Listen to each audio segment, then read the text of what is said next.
여호와께서 집을 세우지 아니하시면 세우는 자의 수고가 헛되며 여호와께서 성을 지키지 아니하시면 파수꾼의 깨어 있음이 헛되도다.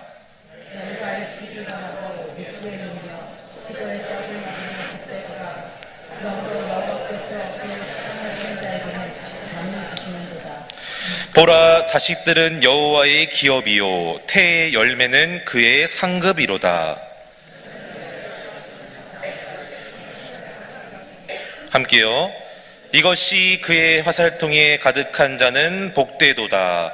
그들이 성문에서 그들의 원수와 담판할 때에 수치를 당하지 아니하리로다. 아멘. 성도 여러분, 요즘에 자연 환경을 보면 언제 이렇게 가을이 깊어졌나 싶을 정도로 단풍이 아주 짙어졌습니다. 은행나무가 노란 잎을 완연하게 하고 있고요. 또 단풍도 빨간색으로 울긋불긋하게 옷을 입은 그러한 계절을 맞이하게 됩니다. 그런데 우리가 5년 전으로 돌아가 보면 별로 유쾌하지 않은 일이 있었습니다. 코로나 2020년에 그 19 때문에 너무나도 많은 피해가 있었습니다. 심지어 교회도 아무리 본당이 크고 작고를 떠나서 10명만 예배를 드려라, 그것도 뚝뚝 떨어져서 마스크 쓰고. 그런데 정부에서 또 심한 게요, 설교자도 마스크를 쓰고 설교하래요. 그 말이나 되는 겁니까? 그렇게 멀리 떨어져 있는데도. 그것 때문에 한국교회가 큰 피해를 본 결과 지금 성도들의 숫자, 재정이 30%에서 심한 교회는 50%까지 타격을 입었다고 합니다. 근데 여러분, 역사적으로 보면 이 코로나보다도 전 세계적으로 더 많은 타격을 입혔던 질병이 있습니다. 물론 우리가 아는 콜레라라든가 장티푸스라든가 그런 것도 있지만 유럽을 공포에 떨게 했던 흑사병이라고 하는 게 있습니다. 이 흑사병을 실은 환자가 나온 배를 유럽에서 항구마다 다 막았습니다. 절대 우리한테 상륙 못해. 그런데 프랑스가 인도적인 마음으로 남부 항구에서 오픈을 했어요.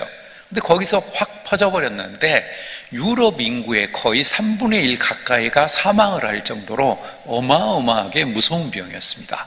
이거는 코로나를 훨씬 뛰어넘는 피해를 줬습니다.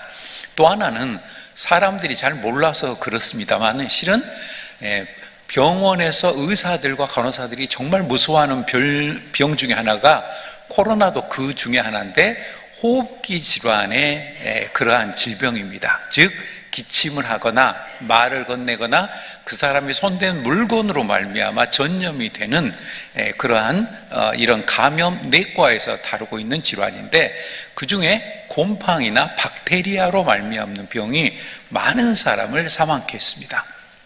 그런데 1928년에 알렉산더 플레밍이라고 하는 사람이 푸른 곰팡이에서 박테리아를 죽일 수 있는 그러한 약을 발견하게 됩니다. 그 약이 유명한 페니실린이라고 하는 약입니다. 이 페니실린이 정말로 어마어마하게 많은 사람들을 독감으로부터 살렸고 또 많은 그 밖에 그런 호흡기 질환이라든가 그런 것으로부터 살려냈습니다. 흥미로운 것은 이 알렉산더 플레밍이 병리학 의사로서 1945년에 노벨 생리학상을 받게 되는데 페니실린을 발견해서 한때는 너무 어려워서 의대를 못 갈 뻔했습니다. 근데 누가 장학금을 줬어요.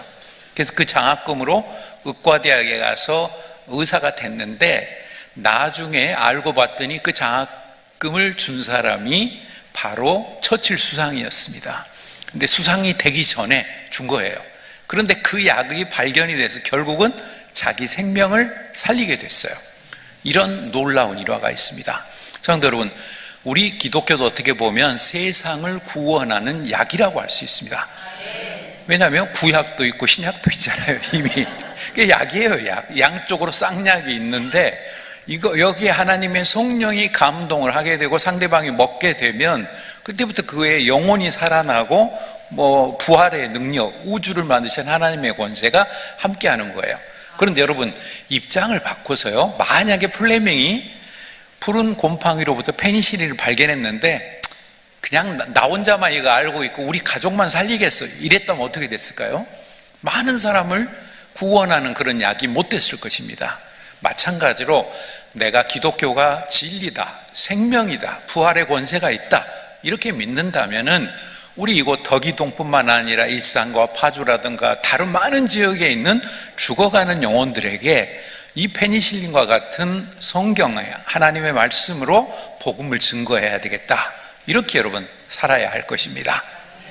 오늘 본문을 보면 특별히 하나님께서 사랑하는 자가 어떤 사람인가, 그리고 그 사람을 어떻게 하나님이 구해 주시고 인도해 주시는가를 시편 127편은 분명하게 우리에게 보여주고 있습니다.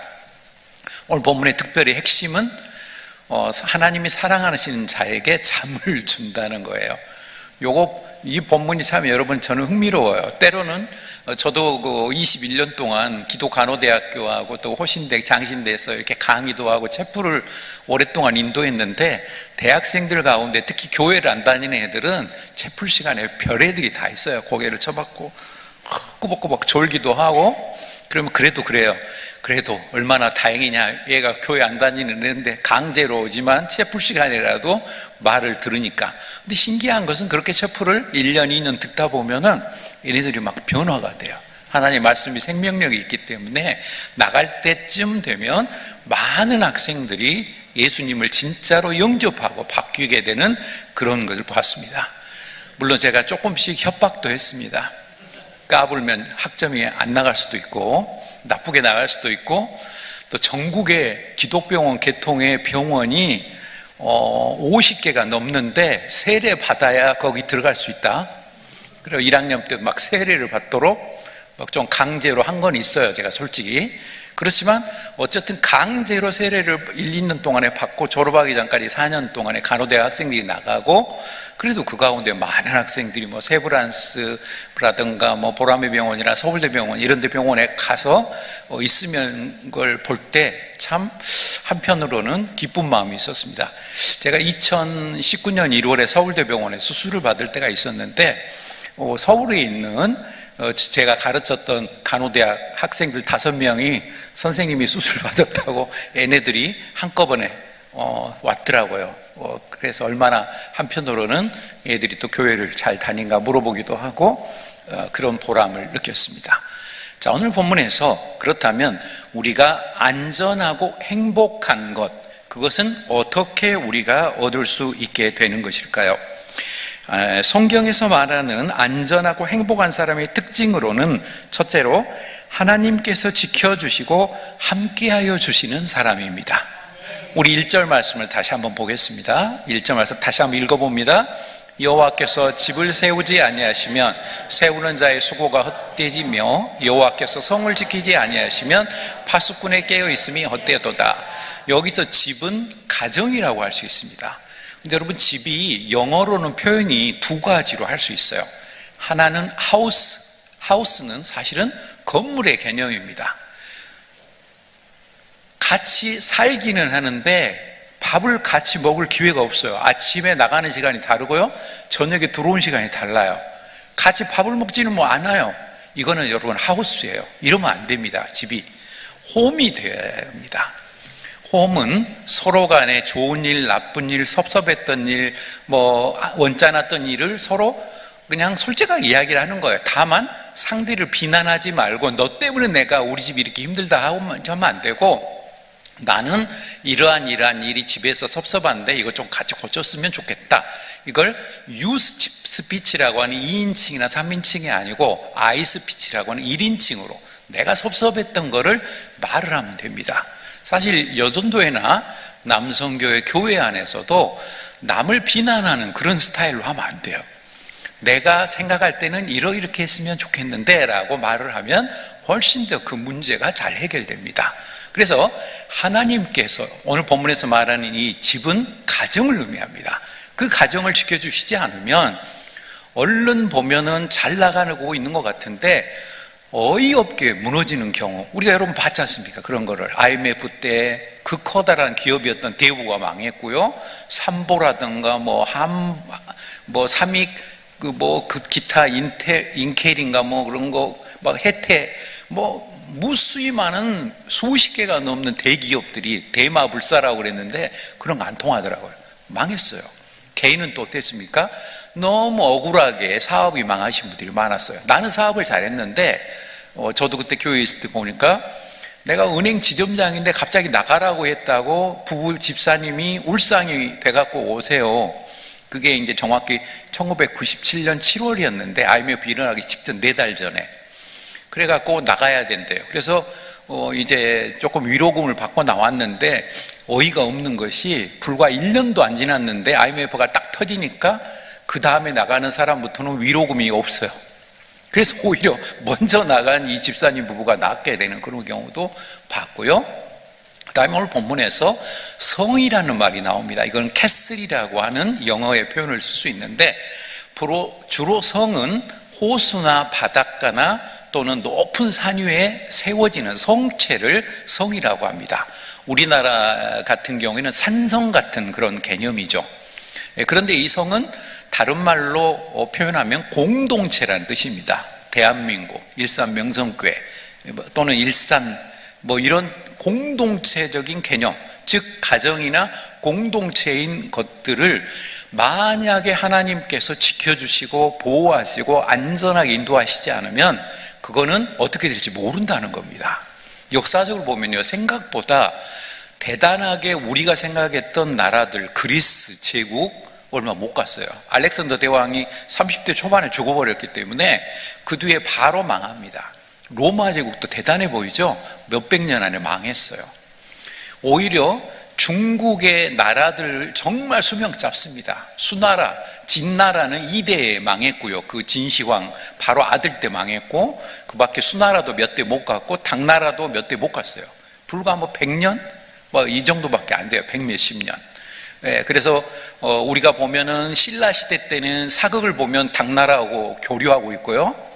갑자기 고려 시대가 되면은요, 이거 수나라에서 당나라로 확 가버렸다가 명나라가 막 고려 말에 나오다가 임진왜란까지는 명나라인데 갑자기 인조 임금 때는 청나라로 바뀌어가고 있고 중국이 정말 역사가 짧게 막 바뀌고 있는 것을 보게 됩니다. 이만큼 어떤 단체, 공동체, 개인, 가정 하나님의 지켜주시고 인도하심이 없으면 안 된다. 오늘 본문에서 그것을 뚜렷하게 우리에게 설명해 주고 있습니다. 그러므로 우리는 하나님의 인도하심 아래서 내가 어떤 것을 너무 절대화하면 안 됩니다.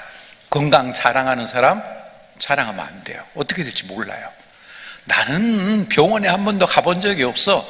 제일 무서운 사람이라니까요. 이런 사람이. 나는 돈 많은 사람이야. 그러다 사업이 망하거나 돈이 없어지면 어쩌시려고요. 모르는 거예요, 그게.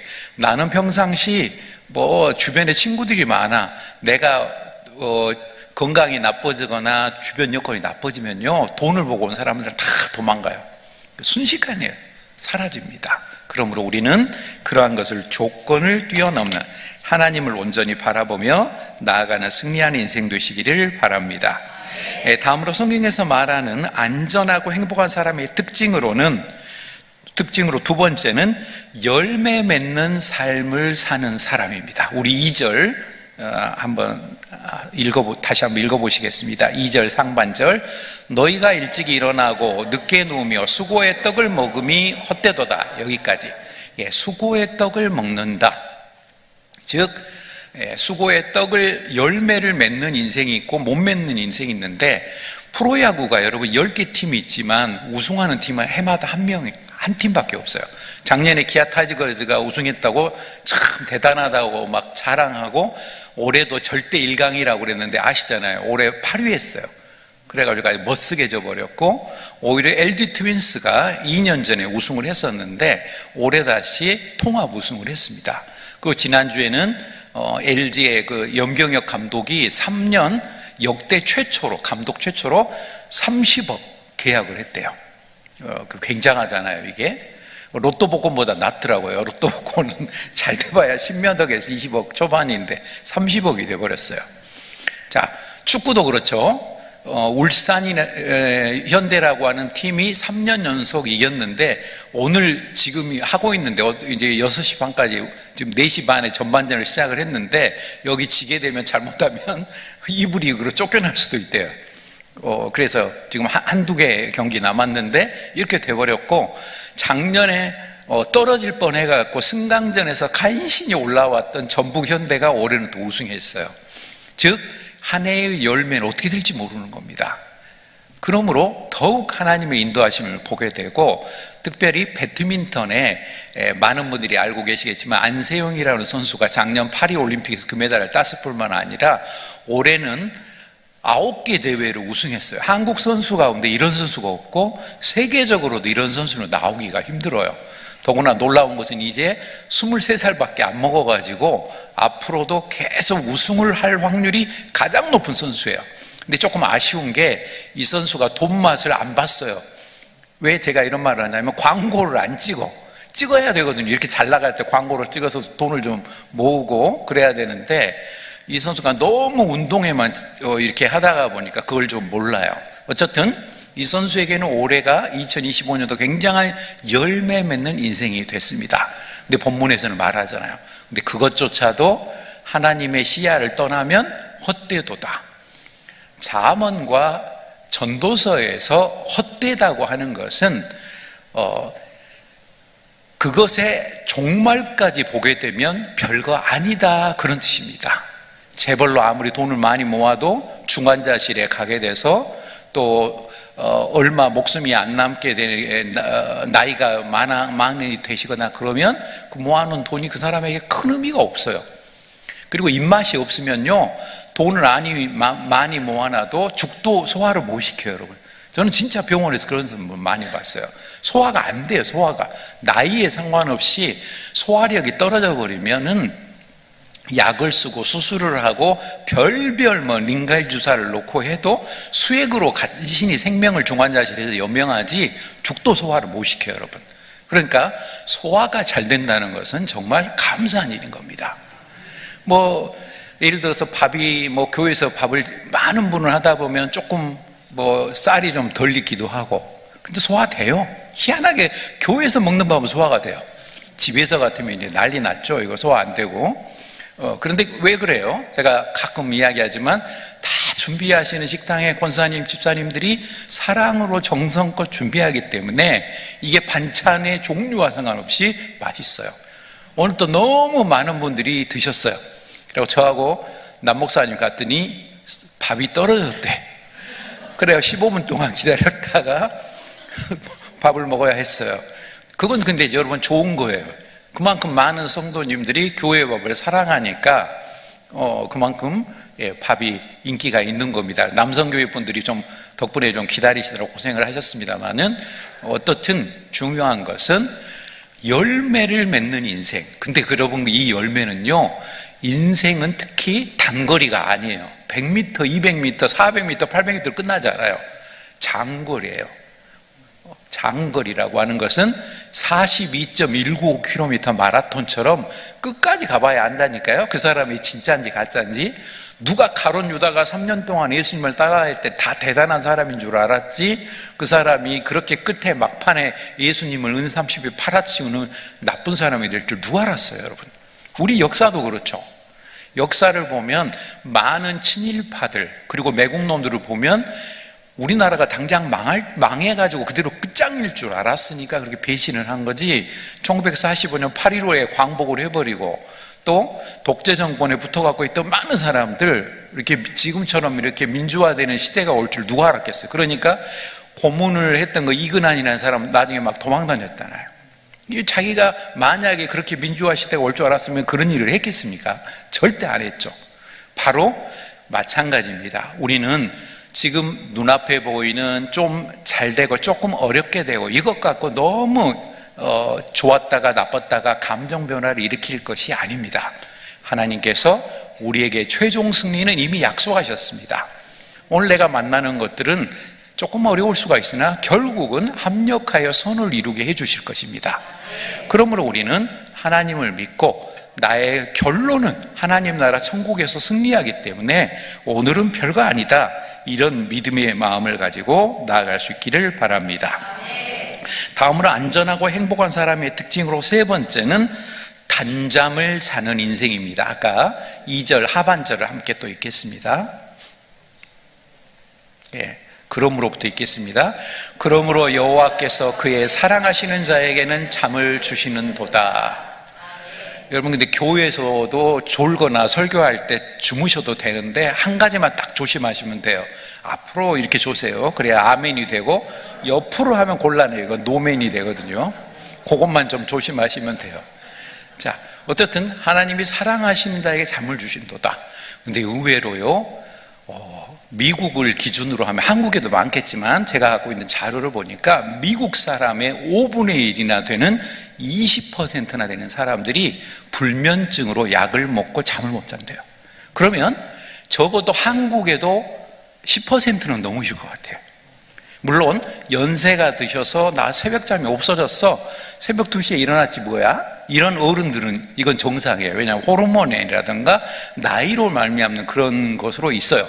근데 젊은데 30대, 40대, 50대인데 60대인데 이러면 곤란해요. 이거는 뭔가가 문제가 있어요. 물론 병원에서는 그 처방법을 몇 개 줍니다. 그래서 예를 들어서 절대로 오후 3시 이후에는 니코틴 성분이 들어있는 녹차나 커피를 마시지 마세요. 그래서 커피가 요즘에 디카페인 커피가 굉장히 잘 팔려요. 카페인이 없는 커피. 그래서 이거 먹으면 수면하고 장애가 안 일어나니까 그거 많이 팔리고 있고요. 그 다음에 저녁에 낮잠을 너무 많이 자면 안 됩니다. 낮잠은 짧게 30분 이내. 그리고 너무 과도하게 저녁에 흥분되게 운동을 많이 하거나 그러지 말아라. 그리고 약간 미지근하고 따뜻한 물로 자기 한두 시간 전에 샤워를 해라. 뭐 이런 여러 가지 조건이 있습니다만은 중요한 것은 하나님이 주셔야 돼요. 자, 그렇다면 이렇게 단잠을 잘 수 있는 더 구체적인 방법이 몇 가지가 있는데 그것은 무엇일까요? 단잠은 여러분 첫째로 믿음이 있어야 잡니다. 믿음이 없으면요, 내가 우리 집이 아닌 수련회를 갔다, 또는 저기 부산이나 여수에 갔다, 또는 해외에 나갔다 잠이 안 오신 분들이 있어요. 저는 지금까지 세계 여행을 간혹 이렇게 자주 하다가 보니까 제일 어이없었던 어떤 30대 아가씨를 한번 본 적이 있는데, 세상에 여러분, 세계 여행을 하면서 자기 베개를 갖고 온 사람 처음 봤어요. 자기는 그 베개를 베야 잠을 잘 수 있대. 그래가지고 가방에다가 자기 그 큰 베개를 들고 왔어요. 이거 사실 믿음의 문제거든요. 내가 어디에 있든지 피곤하면 눈만 칵 붙이면 잔다. 근데 한 가지 조심해야 될 것은 있어요. 제가 미국을 2주일 동안 12박 13일 동안 이렇게 뉴욕으로 들어가서 뉴저지로 해서 밑으로 애틀랜타까지 내려가서 총무의 역할로 30몇 명을 같이 이렇게 대형 버스로 다닌 적이 있는데, 산볼에 있는, 제가 누구라고 그 후배의 자존심이 있으니까 명예를 위해서 말은 못하겠습니다만은 저보다 좀 한참 밑에 있는 50대 초반의 담임 목사인데, 저는 그 친구하고 가면서 같이 11박 10일 동안 11박을 한 거라니까요. 같이. 그렇게 저는 힘든 동료를 처음 봤어요. 잠을 자더라고요. 코 고는 소리가 천둥 같아요, 여러분. 제 친구 중에 하나가 전주에 있는 어떤 친구가 코를 심하게 골아서 코 고는 건 내가 이해를 했어요. 근데 이 친구는 따블이에요, 따블. 잠시 후에 이빨을 가려요. 빠드득, 빠드득, 빠드득. 여러분, 이게 그냥 코를 골지, 이빨을 갈지. 와, 그다음부터 내가 어떻게 해야 이 위기를 극복하지 생각을 해보니까 이 친구보다 내가 빨리 자야 되는 거예요, 빨리. 그래서 일부러 좀 책도 좀 성경책도 읽고 좀 잘하고, 그러고 제가 하고 나중에는 협박을 했어요. 그 무호흡증인 것 같은데 병원에 빨리 안 가면은 그거 코골이 수술을 해야지 큰일 난다. 제가 여러 번 협박을 했습니다. 그랬더니 좀 찔끔하더라고요. 병원에 있는, 제가 그때 병원에 있을 때니까. 그랬는데, 야, 여러분, 진짜 이를 갈고 코를 가는 사람하고 같이 잔다는 거, 이거 진짜 순교하는 마음으로 있어야 돼요. 너무 힘들어요, 너무. 그래서 이런 파트너를 한 번씩 바꾸자고 할 걸 그랬구나. 그게 좀 후회가 되기도 하고 그랬습니다만은 어쨌든 믿음이 있을 때 사실은 우리가 안심하고 잘 수 있는 겁니다. 하나님, 저를 지켜주셨으니까 끝까지 책임져 주세요. 여러분, 이게 재밌는 게 종교개혁가 마틴 루터가 그런 기도를 했다고 합니다. 저녁에 뭐라고 기도했냐면, 하나님이 세상이 제 겁니까? 하나님 겁니까? 하나님 것이죠. 제가 지금 종교개혁을 하면서 교회를 일으키고 우리 개신교 신자들이 있는데, 이거 제 소관입니까? 하나님의 소관입니까? 하나님의 것이죠. 우리 가정, 제가 새로 결혼해가지고 지금 자녀들도 있는데, 이거 제 겁니까? 하나님 겁니까? 하나님 것이죠. 그럼 하나님이 제 잘 동안 다 맡아주세요. 믿습니다. 예수님의 이름으로 기도드립니다. 아멘 하고 자버렸다는 거예요. 이건 여러분, 루터가 자기 책에 써놓은 진짜예요. 그러니까 우리도 저녁에 잘 때 그러셔야죠. 하나님, 통장에 든 거 제 거예요. 눈독 들이시면 안 돼요. 이러면 안 되는 거예요. 모든 게 하나님의 것이니까, 부동산이든 우리 자녀들이든 내가 갖고 있는 옷이든 물건, 원래 하나님이 주신 거니까 하나님 걸로 알고 저는 믿습니다. 이런 여러분 믿음이 있을 때 그 사람은 단잠을 잘 수 있게 될 것입니다.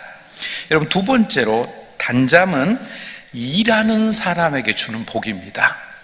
여러분, 게으른 사람은요, 아침에 늦게 일어났어요. 밥 먹고 또 잠을 자요. 저녁에 잠이 오겠습니까? 근데 그 사람에게 안 오는 거죠. 근데 교회 와서 봉사를 해요. 예배를 주일날 이렇게 오후 예배 또 새벽 기도도 드리고, 이런 분들은요 9시부터 막 눈이 졸리기 시작을 해. 이게 정상인 거예요. 이렇게 열심히 일하는 사람이 열심히 놀아야 되는 게 맞는 것이지, 원래 놀았는데 이 사람이 무슨 휴가가 필요할 것이며 또 노는 게 뭐가 필요해요? 원래 놀았는데. 아닙니다. 이제 연세가 드셔서 사회와 직장으로부터 은퇴하신 분들도 봉사활동으로 하실 수 있어요. 얼마든지 우리 주변 지역사회, 또 우리 교회에서도 화요일하고 목요일에 전도 특공대와 같은 모임들이 있잖아요. 또 성경공부 모임도 있고, 내가 그런 걸 적극적으로 참여를 해서 내가 열심히 살아가는 인생. 그리고 우리가 꼭 일본에 대해서 너무 나쁜 감정만을 갖고 있지 않고 그쪽의 장점을 배워야 될 것이 한 가지 있는데, 일본처럼 노인학교, 노인대학이 잘 되는 나라가 없답니다, 여러분. 80, 90이 되는 할머니, 할아버지들이 가서 공부하고 있는 게 노인학교래요. 노인대학이고. 그 이놈의 학교는 방학을 그렇게 싫어하신다네요. 방학을 싫어하신대. 특히 교회에서 하는 노인학교는 절대 방학 반대한대. 점심을 주니까. 네, 그래서 저도 저 아내 와이프하고, 우리도 좀 나이 더 들면 서울에 화수목금 4개 노인학교에 다 등록해요. 돌아다니면서 다니자. 여러분, 지금 이렇게 작정하고 있어요. 나이들이 좀 더 70 넘고 그러면 그 4개 교회를 잡으려고요. 우리 교회는 슬프게 없어요, 노인학교가 아직. 그래서 있는 교회로 70이 넘으면, 아니면 그때 우리가 생길 수도 있고 교회에. 자, 어쨌든 중요한 것은 내가 열심히 죽는 날까지는 교회에 봉사하든 주님을 위해서 충성하든 우리 가정에 뭐라도 내가 보탬이 될 수 있도록 중보기도를 하든 열심히 살아가는 사람에게 하나님께서 잠을 주십니다. 다음으로 세 번째로는 이웃과 가족과 화목한 사람이 단잠을 누립니다. 누구하고 여러분 언쟁을 크게 했어요. 싸웠어요. 근데 이 사람이 저녁에 잠이 올까요? 갑자기 잘 나오는데 낮에 싸웠던 모습이 생각이 나면서 그놈을 그때 내가 뒤통수를 한 대 쳤어야 되는데 막 이러신다거나 그러면 잠이 안 와요. 화가 나서. 그래서 오히려 용서를 해버려야 됩니다. 사실 얻어맞은 사람은 편하게 잠을 자고 때린 사람이 보복을 당할까 봐 잠을 못 잔다는 우리 한국의 격언이, 속담이 있는 것처럼 주변 사람들하고 화해하는 지혜가 필요합니다. 혹시 우리 교회 안에서나 일가 친척 가운데 또는 가족 가운데 불편한 마음이 있다면 내가 먼저 상대방에게 사과를 하고, 내가 잘했어도 사과하고 상대방의 꽃을 하나 사가지고 주시던가, 요즘에 국화꽃이 예쁘잖아요, 많은 꽃들이. 또 음식을, 커피를 한 잔 내가 살게, 디카페인으로, 그러면서 좀 사신다거나, 이런 식으로 해서 화목한 그런 인간관계를 만들 때 그 사람이 단잠을 잘 수 있게 될 것입니다. 오늘 여러분 시편 127편의 주제는 안전과 행복한 사람이라고 하는 것은 실은 하나님 안에 거하고 하나님이 인도해 주시는 개인, 가정, 공동체다. 이것이 큰 주제가 됩니다. 그러므로 하나님께 사랑하는 성도 여러분, 내가 단잠을 자는 그런 안전하고 행복한 그리스도인으로 살아가기 위해서 하나님의 약속을 굳게 믿을 것입니다. 그리고 하나님의 철저하게 100% 신뢰함으로 그 약속을 내가 삶 속에서 누리고, 동시에 내가 교회에서나 가정에서 하고 있는 일이 하나님이 나를 통해서 일하신다, 나를 쓰시고 계신다, 이런 다짐을 하고 나갈 때 우리들의 앞날이 훨씬 더 긍정적으로 좋은 방향으로 작용을 하게 될 것입니다. 하나님이 특별히 우리에게 구원의 사역을 맡겨주십니다. 페니실린을 발견한 플레밍이라고 하는 사람이 많은 사람의 생명을 살린 것처럼 우리는 그 페니실린보다 더 막강한 구약과 신약의 이 복음을 들고 우리 주변 사람들에게 복음을 증거하는 그리스도인으로 살아갈 때 더 하나님께서 기뻐하시고 우리의 가정과 일산 명성교회와 대한민국의 미래까지도 책임져 주시는 귀한 일이 넘치도록 있게 될 것입니다. 이러한 귀한 일에 함께 동참하는 우리 모두가 될 수 있기를 주님의 이름으로 바랍니다. 기도하시겠습니다.